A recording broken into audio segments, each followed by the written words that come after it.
Marie had been paralyzed for 10 years, yet her children were always too busy chasing their own lives, jetting off on vacations, attending parties, indulging in what they called freedom. Me. I stayed. I couldn't walk away. I was the one who sat by her side day and night, tending to her every need. In the end, she left all her real estate property to her biological children. All I got was the rundown old house on Main Street in Pine Creek. Marie's daughter Lauren never missed a chance to throw a sharp remark my way. To her, I was nothing more than a housekeeper. Someone easily ignored, someone beneath acknowledgement. Respect was a currency she never bothered to spend on me. But once I started cleaning out that old house, I stumbled onto things I never expected. That morning, sunlight spilled through the window, casting a gentle glow on Marie's face. Her complexion looked a little brighter than usual. Still, even lifting her voice took everything she had. Barely above a whisper, she asked if I could make her a chicken pot pie.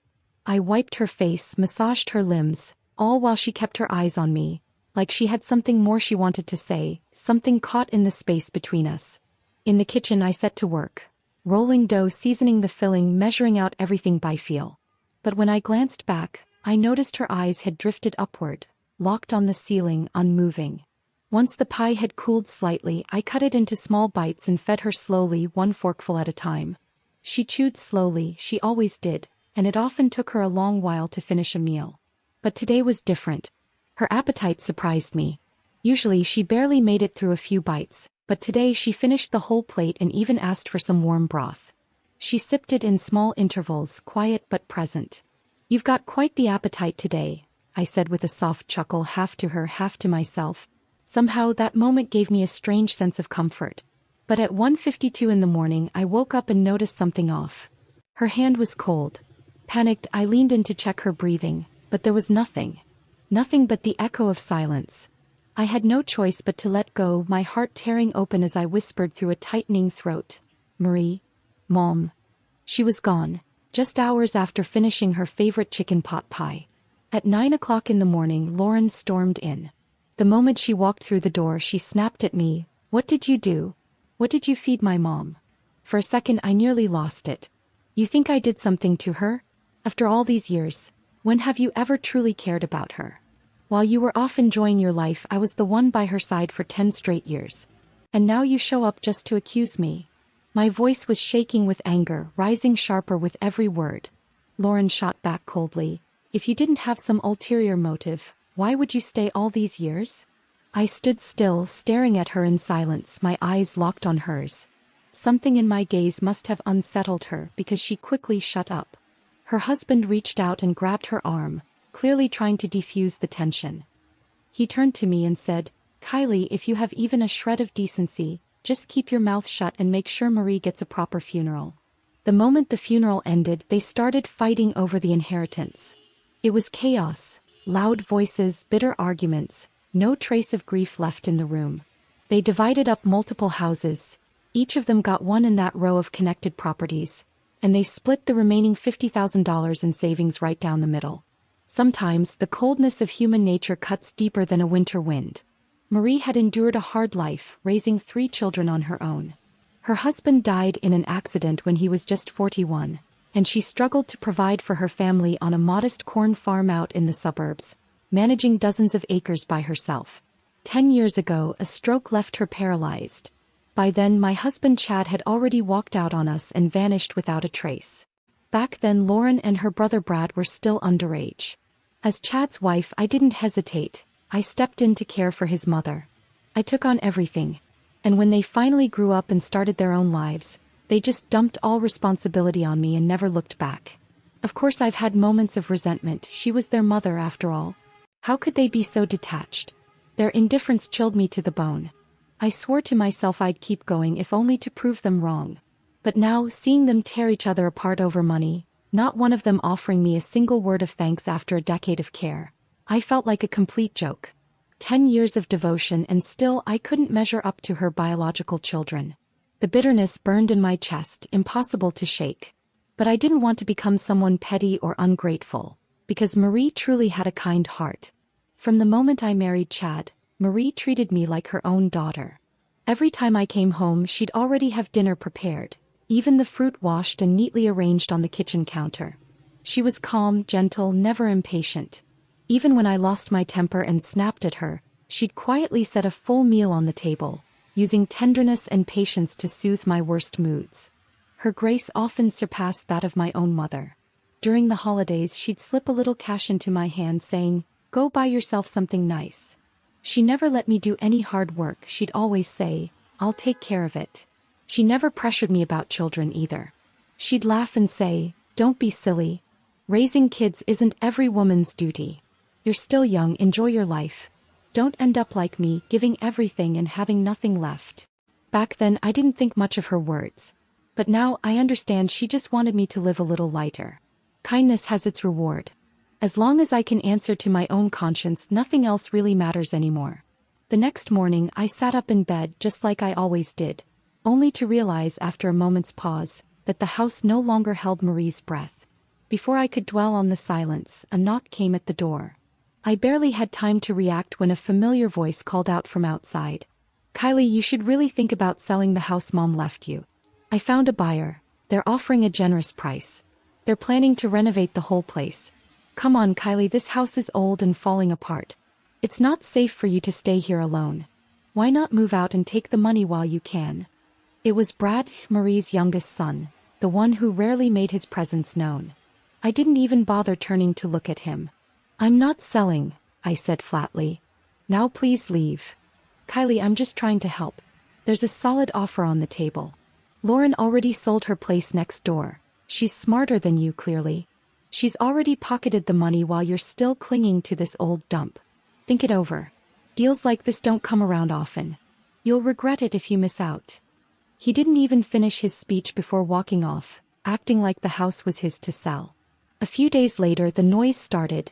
Heavy machinery roared next door as the house that went to Lauren was demolished. The street shook with the sounds of drills and bulldozers tearing down what was left of the old home. It was loud, jarring, and deeply ironic. If Marie could see this from wherever she was, how heartbroken she'd be. The houses she'd spent her life building for her children didn't even last a week after she was gone. The thought of sharing a wall with strangers made me consider leaving too. But before I did, I wanted to clean the place properly one last time. This was the house my husband grew up in. Even though he hadn't set foot here in years, I hoped that if he ever did come back, he'd still recognize this little corner of his past. I began putting everything back in its place, room by room. Then, carrying a bucket of water, I stepped out into the hallway. That's when I noticed muddy footprints on the freshly cleaned floor. I frowned. The old wooden floorboards had shifted slightly, worn thin with age. Kneeling down, I pried up one of the loose boards to check for damage and froze. Beneath the floor, tucked in the hollow space, was a stash of $100 bills.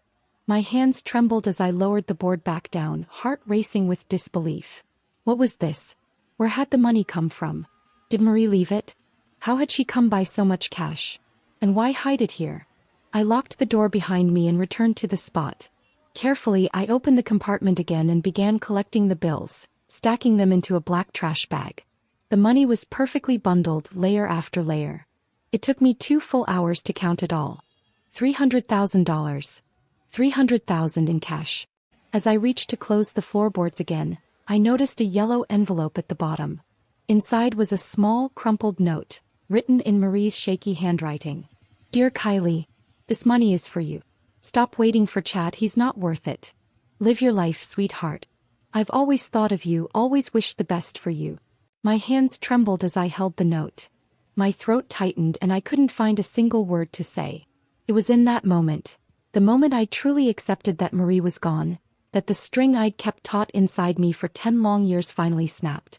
I broke down, sobbing uncontrollably, my cries echoing through the house like a storm breaking loose. Years of frustration, grief, and loneliness poured out of me all at once, leaving nothing behind but raw silence. I don't know how long I cried. Only when my body gave out did the tears finally stop. I washed my face, stared into the mirror at my swollen eyes, and my gaze drifted toward the black bag behind me. How had she saved so much? Her children had spent years treating her with cold indifference, never even guessing she'd quietly left something like this for me. Those houses they fought over. Out here they weren't worth more than $30,000 each. But she had left me 10 times that in cash. That was when it finally hit me. Marie had always seen me as the one person she could truly trust. And in that realization came a wave of shame. All those moments of bitterness I'd carried, how foolish they seemed now. I had never seen that much money in my life. The sheer weight of it overwhelmed me, grateful, nervous, stunned. But I pulled myself together. The first thing I needed to do was get it safely deposited into a bank account. I couldn't live with that kind of money sitting in a trash bag. Not when just looking at it sent my pulse into overdrive. That afternoon, I made sure to leave the house during a quieter time of day. The street was unusually silent. Just to be safe, I divided the money into 2 portions, planning to deposit them into separate banks. The whole way there, I couldn't shake the feeling that someone was watching me, like a pair of eyes lurking in the shadows. But every time I turned around, the street was empty, with only the rustling of fallen leaves carried by the wind. After I finished the deposits and stepped out of the bank, the sun was still spilling warmth across the sidewalk. The scent of food drifted over from the restaurant next door, rich and comforting. I glanced down at my watch. School would be letting out soon. And suddenly, a quiet warmth rose in my chest.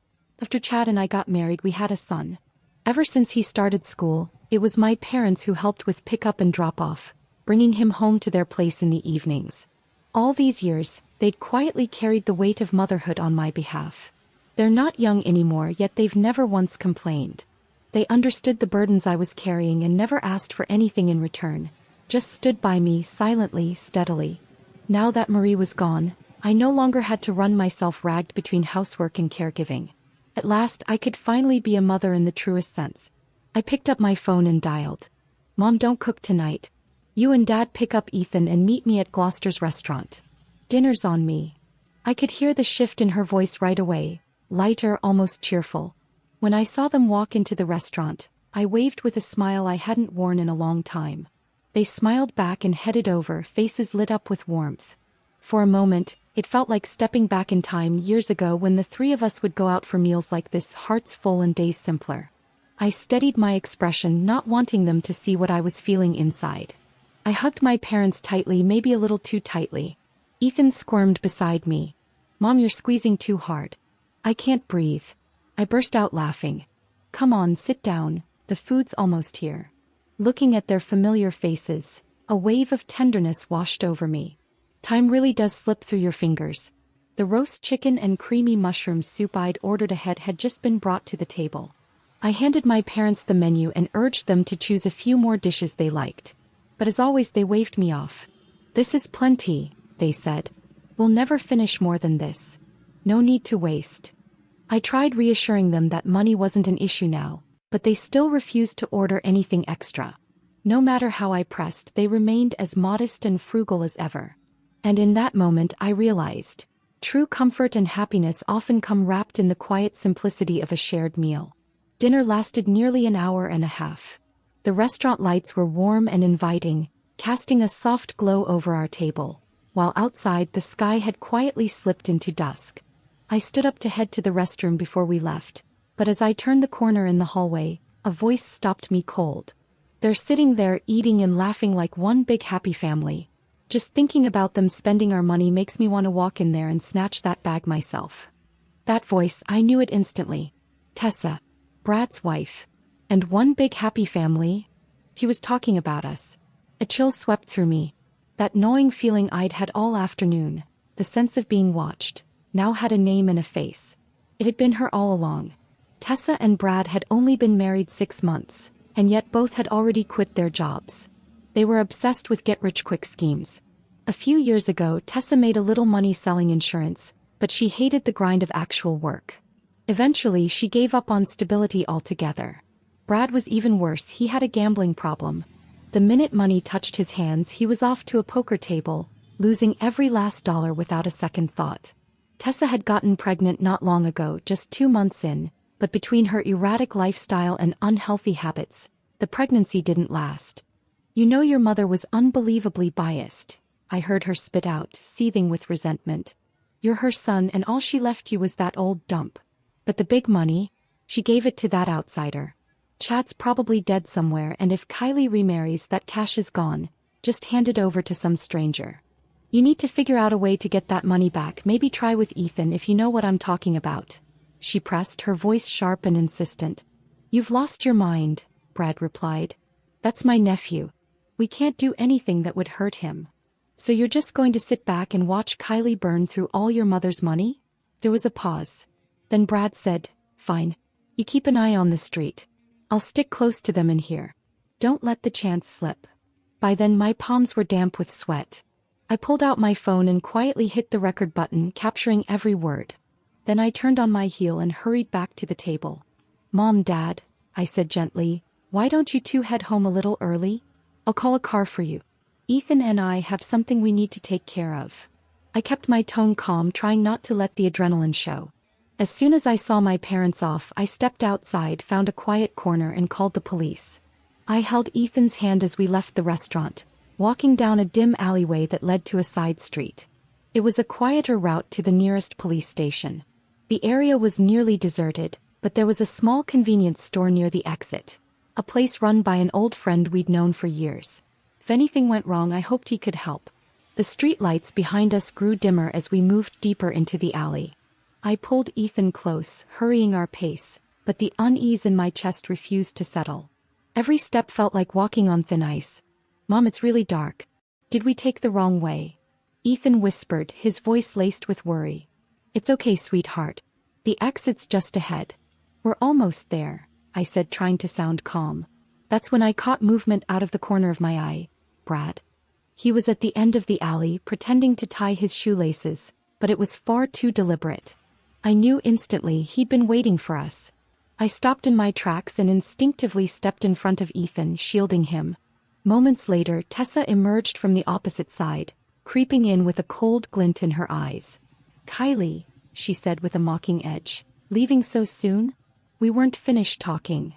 I forced myself to stay composed, ignoring the way my heart was pounding. What do you want? If it's money, just say it. Brad spoke up. Since you asked, we want the money. The money you took from the old house. You're insane, I snapped. You know that money was left to me, it wasn't yours. Tessa let out a bitter laugh. Oh please. You chose to take care of her. That doesn't mean you get everything. I stood taller, gripping my phone tightly. I've already called the police. Brad faltered for a moment, his confidence shaken. Don't try to scare us. I'm not bluffing, I said evenly. You think I'd walk down a dark alley with my child and not prepare for this? I called the police the moment I stepped out of the restaurant. They're probably on their way now. The only thing you get to decide is how much trouble you want to be in. The air grew heavy with tension. Tessa hissed under her breath. Brad, she's lying. Cops don't show up that fast. But Brad didn't look so sure anymore. He glanced around, his brows furrowed, his grip tightening around his phone. Just then the bell above the convenience store's door chimed. Someone had entered. James, the store owner, poked his head out from behind the counter, his eyes landing on us immediately. I raised my hand in a small wave, enough to catch his attention. Brad noticed too. I saw the flicker of panic in his expression. Stop pretending, Kylie, Tessa said in a low voice. Even if you called the cops, we still have time. I leaned in slightly, pushing harder. What you've already done is bad enough. But take one more step and it's kidnapping. You still have a way out, but cross that line and you're criminals. Sweat beaded on Brad's forehead. His hand trembled slightly as he held his phone. Then James stepped out of the store and looked in our direction. Everything okay over there? He called out. Kylie. Yes. I answered quickly. James, could you do me a favor and call the police again? Someone's been following us. That was it. I saw the color drain from Tessa's face.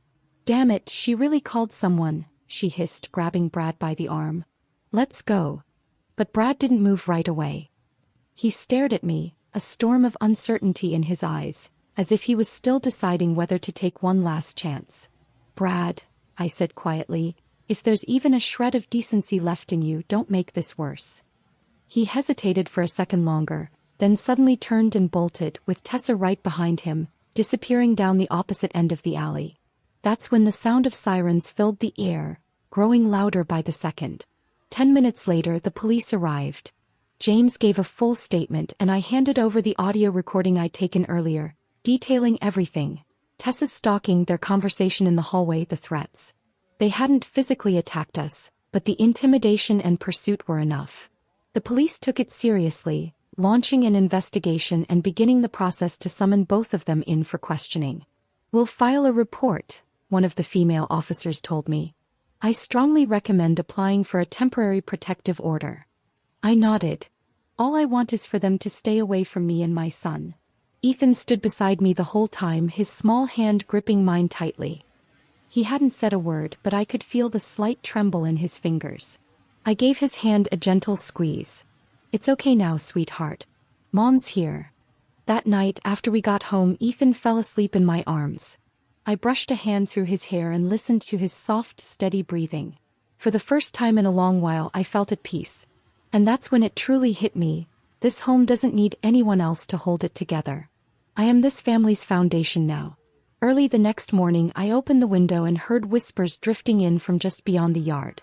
"Did you hear? Tessa and Brad nearly landed themselves in real trouble last night." "No kidding. Police got involved and everything. Brad's been drowning in gambling debts for ages. It was bound to happen. Poor Kylie. She took care of the old woman for 10 years, and now she has to deal with this mess. She's better off than they are now. With the money the old lady left her, she won't have to work another day in her life if she doesn't want to." I didn't step outside. I didn't respond. I just stood at the window, listening as their voices faded into the distance. This town was small, so small that every ripple became a wave by the time it reached the farthest corner. I didn't need to explain anything.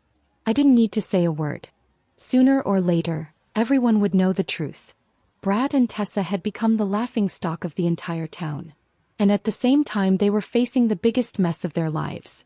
People here had always grumbled about Brad's gambling problem, but now that everything had come to light, the sharks started circling. His creditors tightened the noose. He'd once managed to juggle things at the poker table, but now no one would give him credit. Not even the casinos. Tessa fared even worse. She'd been selling insurance, talked a good game but never closed the deal. Her numbers were dismal. And now that word had spread, what few leads she had began to disappear. Some neighbors even mocked her to her face. "Selling insurance? With your reputation." She snapped. Posted a teary, dramatic video online, sobbing about how poverty had left her no choice but to try and reclaim what was rightfully hers. A desperate plea for sympathy. But the comment section was ice cold. "Being broke doesn't give you the right to act like a thief. If you're poor, get a job, not someone else's money. It was your sister-in-law who cared for that woman for 10 years, not you. Where do you get the nerve?" Her account was soon reported and suspended by the platform for violating content policies. Lauren, meanwhile, had stayed quiet through most of the chaos. But once Brad and Tessa became the town's favorite scandal, she finally cracked and called me. Her voice carried its usual arrogance. "Kylie, what the hell did you tell everyone?" I raised an eyebrow. "I didn't tell anyone anything. People figure things out on their own." She scoffed. "Don't act so smug. You think you've won? You think you've really cut us off for good?" "Lauren," I said, my voice calm in a way it had never been before, "I stopped caring a long time ago. I've always known how you all saw me. I just used to hold on to a tiny bit of hope, thinking maybe we could still be a family somehow. But now I see it clearly. To you, I was just the unpaid help. You want to fight over houses? Go ahead. You want to scream, argue, burn bridges? Be my guest. But from now on, don't come looking for me." And with that, I ended the call. 3 days later, a gray suitcase rolled into the train station at Pine Creek. Chad had returned. He wore a wrinkled trench coat, his face worn and weathered by time, with faint lines of fatigue etched around his eyes. But the cold indifference, the selfishness that had always defined him, hadn't changed a bit. He paused briefly on the platform, pulling out his phone to reread the email from Lauren. "She's riding high now. Word around town is she inherited all of Mom's money. Cash, property, maybe more than that. Are you really going to let her walk away with everything?" Lauren's message was carefully worded, but every line prodded at Chad's deepest insecurities. At the end of the email was a photo: Kylie and Ethan, bathed in soft sunlight, a peaceful moment between mother and son. But Chad didn't see warmth or family. What he saw was something else entirely. She's doing too well. And that comfort, that ease, he didn't believe it should belong to her. His eyes narrowed, a glint of greed flashing beneath the surface. That evening Lauren met him at a local cafe in town. "So you really came back," she said, looking at him across the table. "I figured you'd never set foot in this place again." "I wasn't planning to," Chad replied, leaning back in his chair. "But your message made me rethink a few things." Lauren gave a short, dry laugh. "Rethink? Or did you just catch the scent of opportunity?" Chad didn't bother denying it. He'd never hidden his motives, especially when money was involved. "You're right," he said flatly. "I'm not letting her take everything. That was Mom's money. It belongs to this family." Lauren scoffed. "Spare me the noble speech. Where were you all these years? Kylie cared for your mother for a decade. And you vanished." "I had no obligation to stay," he said, his tone hardening. "I left because I knew this place had nothing to offer. Kylie chose to stay. That doesn't entitle her to take it all." "But you know she has a legal right to that inheritance," Lauren said quietly. "Which is why I'm not going through legal channels." Chad leaned in, his voice low and sharp. "I'm going for her emotional weak spot." Lauren frowned. "You really think she has any emotions left? She's cold as ice now. She's shut us all out." "Then I'll use Ethan." Lauren's expression shifted. "You're out of your mind. Don't forget, you disappeared right after that kid was born. You've never had a relationship with him." "I don't need a real relationship," Chad said with a slow, bitter smile. "I just need her to believe I feel a little remorse, a flicker of fatherly guilt. That's all it takes to crack her." Lauren stared at him for a long moment, then shook her head with a hollow laugh. "You haven't changed a bit. Talking about family, about fairness, when all you really care about is the money." "And you're any different?" he shot back. The air between them went still. After a few seconds, Lauren said softly, "Then we have to plan this carefully. We can't push too hard. She's not the same woman she used to be." "I know," Chad replied, rising from his seat. "That's why I need you to open the door first. You're still her family. You can get closer than I ever could." "When do you plan to show up?" "The sooner the better," he said with a cold smirk. "While she's still lost in her little dream of freedom, I want to give her a sharp dose of reality." That day I had just stepped out of the neighborhood grocery store, a bag of bread and milk swinging gently in my hand. The sun was bright and early spring flowers were blooming along both sides of the street. I turned the corner and froze in my tracks. There he was, wearing a gray trench coat, dragging an old suitcase behind him, a tired smile stretched across his face. For a moment I forgot how to breathe. It felt like the air had been knocked clean out of my lungs. I honestly thought I was hallucinating. The man who had walked out of our lives a decade ago without a word was suddenly standing right in front of me. And yet my first reaction wasn't anger or tears. It was a deep, cutting sense of unfamiliarity. He spoke first, his voice hoarse but unmistakably familiar. "Kylie." I instinctively stepped back, stunned. "Chad? Is that really you?" Even as the words left my mouth, I forced myself to stay composed. But the coldness in my tone surprised even me. "What are you doing here?" I asked flatly. He smiled like he had rehearsed this moment. "Just wanted to see how things were." I didn't respond. I simply lifted the bag in my hand and walked right past him. My spine felt stiff as stone and I couldn't even bring myself to look back. Out of the corner of my eye, I saw him still standing there. He didn't follow, didn't say another word. I didn't turn around, not because I didn't want to, but because I didn't dare. That evening, I stood in the kitchen chopping potatoes, but my mind kept replaying his face. He had more gray in his hair now, deeper lines around his eyes, but that familiar hollow detachment hadn't changed a bit. It pulled me straight back to a life I thought I'd buried long ago. Ethan sat in the living room working on a puzzle, completely unaware of the storm stirring just beneath the surface. And then it hit me, he didn't even remember what his father looked like. 10 years. Chad had been gone for 10 whole years. Me. I had weathered every storm, caring for his mother, raising a child alone, enduring every silent hardship. His sudden reappearance wasn't just an intrusion. It felt like a slow, precise kind of torment. 2 days later, Chad showed up at my door. I didn't let him inside. He stood on the porch with his hands tucked into his pockets, trying to look like some old friend seeking redemption. "Kylie, I'm not here to cause trouble," he said. "I just want to see Ethan. Maybe we could talk, sometime." I stared at him for a long moment before speaking. There's nothing left for us to talk about. I'm not here to take anything, he said quickly. These past years haven't been easy for me either. I want to take some responsibility. A bitter laugh escaped my lips. Now you remember you're a father? I know I messed up, he said softly. But I really want to make things right. I didn't budge. Kept my voice even. What you think you can give isn't what our son needs. And whatever brought you back, I'll figure it out soon enough. Chad didn't return in the following days. But I knew he was still around town. I spotted him picking up groceries, sitting quietly in the town square, even loitering near the school route around the time Ethan was dismissed. Mom, Ethan said one afternoon after coming home, some man stopped me today and said he was my dad. The hanger I was holding slipped slightly in my hand and a sharp chill crawled up my spine. What did you say to him? I asked, steadying my voice. I said, I didn't remember him. He said I looked just like him. Ethan shrugged. But I don't think I do. And his smile was kind of weird. I knelt down beside him, gently taking his hand. Sweetheart, if you ever run into him again, it's okay to be polite. But you don't have to say much, all right? Ethan nodded, though I could see the questions already beginning to form in his eyes. That evening the phone rang. It was Lauren. So, you've seen Chad?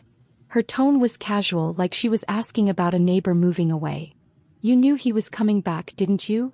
My voice instantly turned colder. He just wanted to see his child, she said after a pause. Then added, almost like an afterthought. He's not a bad person. Lauren, I said quietly, my voice dropping low, don't bother pretending. He disappeared for 10 years. Not a single letter, not a phone call. And now he just happens to show up? Do you really expect me to believe this is some kind of family reunion? Kylie, you can't be so black and white. He's still Ethan's father, isn't he? I didn't respond. But in my mind, a suspicion was starting to take shape, clearer and stronger by the second. Chad hadn't just come back on a whim. He'd vanished for an entire decade, as if he'd fallen off the face of the earth. And now, just after his mother passed and I inherited money? His sudden reappearance was no coincidence. If his real motive was the money, I needed to prepare myself before he made his next move. And more than ever, I was certain he didn't come back alone. He and Lauren were likely in this together, scheming from the start. Outside, the wind rattled the blinds. I took a deep breath. Chad was back. But this time, I wouldn't be the naive woman who followed wherever others led. I was no longer the Kylie from 10 years ago. Lately, Lauren had been showing up in my life more and more. So often that it was becoming impossible to ignore. She didn't speak in that usual condescending tone anymore. She wasn't sharp-tongued or smug. Instead, she had suddenly become considerate. She brought me pastries, invited me out for tea, even offered to help sort through old belongings at the house. You've got your hands full raising Ethan and managing the move, she said with a gentle smile. I just thought I'd lend a hand. After all, we're family. But I knew better. That sudden warmth didn't feel like kindness. It felt like a strategy. Lauren was not the type to soften without reason. Every nice gesture, every casual offer of help, was a subtle probe, a needle testing the edges of my defenses. That afternoon we sat in the living room of the old house. She was dusting off a shelf when she casually asked, So, what are you planning to do with this place? The market's pretty good right now. You could make a nice profit if you sold it. Haven't decided yet, I replied, not even looking up. She tried again, her tone still light. If you're really attached to it, you could always keep it for Ethan. I mean, it was his grandmother's house. Maybe someday when he's older he'll want to come back and visit. I didn't answer. I just offered a faint smile. Sensing I wasn't biting, she shifted gears. By the way, Chad keeps telling me how much you've changed lately. I looked up. Of course I've changed. Lauren chuckled softly. He didn't mean it in a bad way, just that you've gotten so strong. You take everything on yourself. Maybe it wouldn't hurt to let someone else share the load now and then. She wasn't even trying to hide it anymore. The implication was crystal clear. And in that moment, I understood exactly why she had been circling so close. She was laying the groundwork. They were trying to ease their way back into my life, waiting for the right moment to make their move. That night, I sat alone on the balcony for a long time. I thought about the girl I'd been 10 years ago, the new bride who stepped into this house full of hope, ready to give everything just to feel like she belonged. But now this house was no longer my home. That man was no longer my husband. He hadn't returned out of love or remorse. He'd come back for money. That bitter truth didn't surprise me, but somehow, it still left a cold ache in my chest. The next day, I took Ethan to the town's children's library.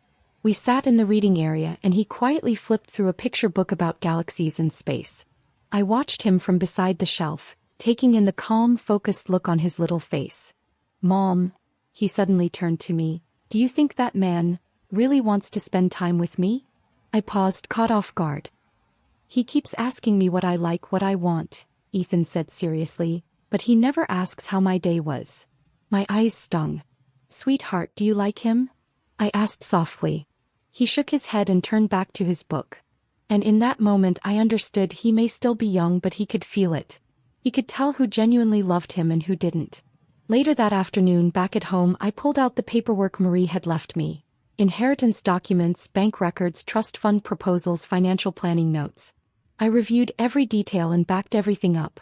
That money needed protection, not just for me but for Ethan. I scheduled a meeting with my attorney. It was time to update all my financial documents. I wanted to establish a trust fund solely for Ethan, naming him as the only beneficiary. I added an explicit guardian exclusion clause, legally blocking any third party, including his father, from accessing or influencing the account in any way.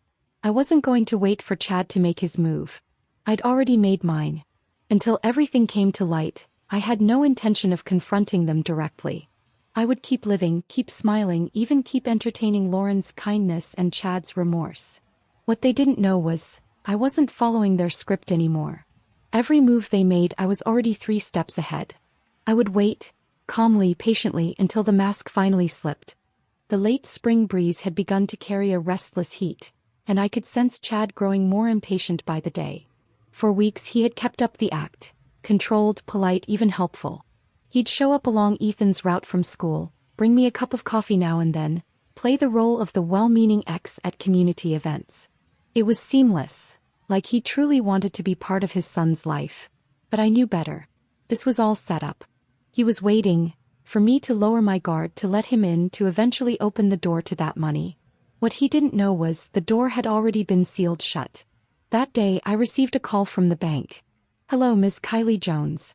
We received a request from a Mr. Chad Jones claiming to be a legal guardian of Ethan Jones.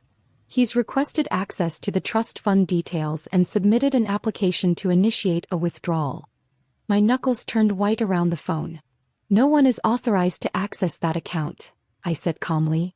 "The fund was established with me as the sole trustee, and there's a clause explicitly excluding his father from any financial authority."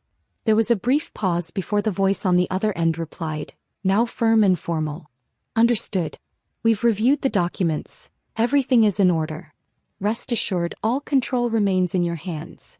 I hung up the phone, not with satisfaction but with a steady sense of resolve. Chad had finally made his move. Less than 30 minutes later, my attorney forwarded a copy of the bank's official denial letter. It outlined the fund's terms in black and white, directly addressed to Chad. To the applicant, in accordance with the trust founder's wishes and contractual terms, you hold no authority over this fund. Do not submit further invalid requests. I could almost picture the look on Chad's face as he read it. He had calculated everything, except for the fact that I was no longer the woman he could manipulate. The next day Lauren showed up at my door. The moment she walked in, she got right to the point. "You have expected all these, didn't you?" I didn't respond. I simply set a glass of water on the table. She clenched her jaw. "You're ruthless." "This isn't ruthlessness," I said calmly. "It's protection." She stared at me, but her voice lacked its usual force. "You think you've won? Chad isn't the kind of man who gives up easily." "He can fight all he wants," I said quietly, "but he'll never get a cent. What you're trying to take was never yours to begin with." Lauren stood abruptly, her tone turning sharp. "Don't get too full of yourself." I gave a faint smile. "I'm not.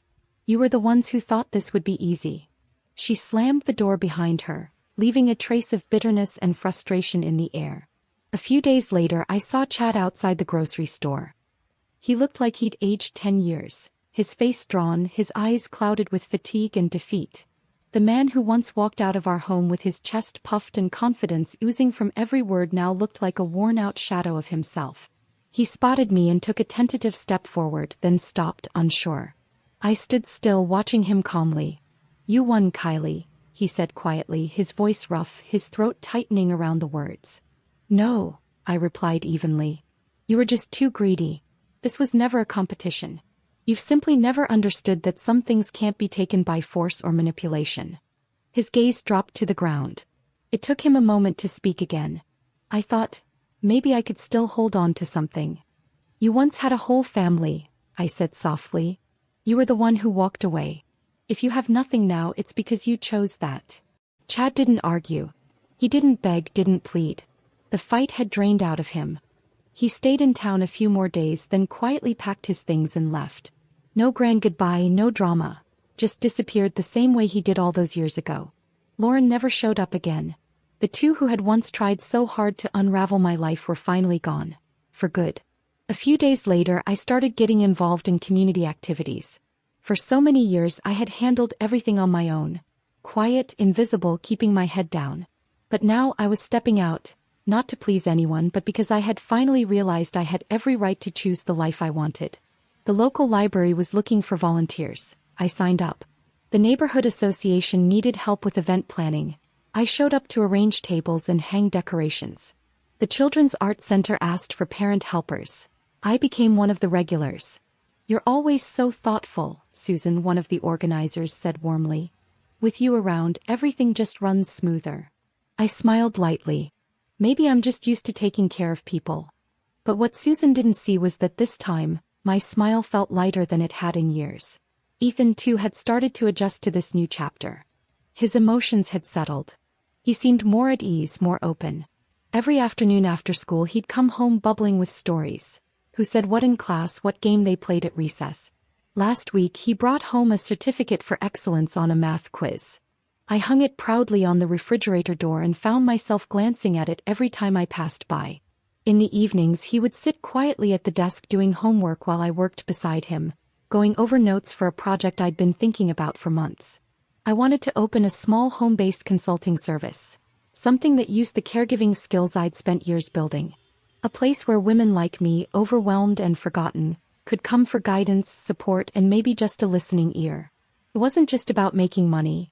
It was about offering something I had once so desperately needed. I reached out to an old friend who now worked in family services.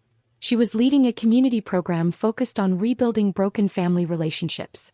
"You really want to do this?" she asked, a bit surprised. "I want to try," I said with a nod. There was a time when I wished someone would reach out and pull me out of the dark. Now I want to be that hand for someone else. She reached over and squeezed my hand gently. "You've changed, Kylie. You've grown into someone stronger. Someone better." I didn't say anything. I just smiled. Time moved quietly forward, like nothing had happened, and yet as if everything had changed. The trees along the street had begun to sprout tender new leaves. Sunlight spilled across the windowsill, and the air carried the soft scent of early summer. In the kitchen I brewed a cup of black tea. The house was still, filled only with the gentle sound of the kettle simmering. Ethan sat at his desk, writing. The sunlight touched his shoulders, casting a golden hue across his notebook. He scribbled with focused concentration, occasionally tilting his head to think before continuing on. He had grown taller, his features slowly shedding their childhood softness, growing sharper, calmer, more defined. This was my life now.